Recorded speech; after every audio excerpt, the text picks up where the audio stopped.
comment tonight. Dr. Byrd.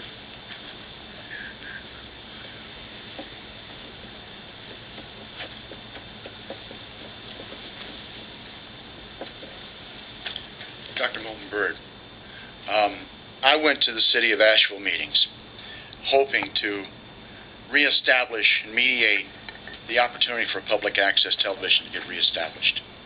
I'm not going to be dealing with the URTV issue on this discussion. It's about public access. The PEG channel portion that is video sales tax funded that the citizens are supposed to be able to use for creating public access. When the City of Asheville put out a request for proposal and posted it in relationship to what you folks had deferred to them on public access, their public participation was only 10%. Now, it was a very interesting plan from their sustainability and the modeling they wanted for the tourism and all the good bureaucratic structuring of such a proposal. It did not at all come across as public access whatsoever.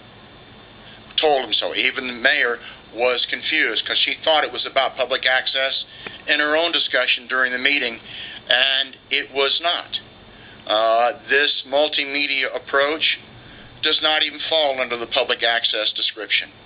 There may be some guidelines and directions that were similar to the original construct for public access for the dispersions of percentages and goals and objectives, which to my understanding were achieved under public access management by URTV.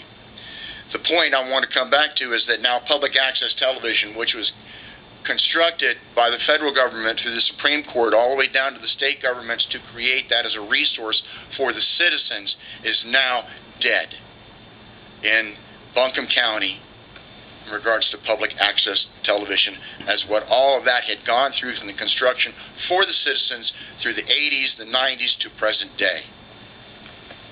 People need, local citizens need public access television because it's one of our strong footprints of multimedia and local communication.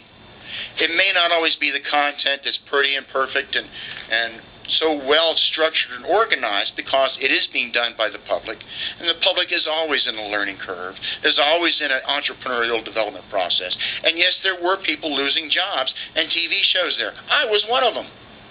But I'm not here about that issue. I'm here about the very fact that PEG channels have a portion called public access. It's now dead in the water. The responsibility for that resource for the citizens is for you to manage as leaders. I'm asking you here and now, step back, stop, look and listen to this public access TV issue and rethink it, because I believe it's an important building block for you to talk and work with the people. Thank you, Dr. Byrd.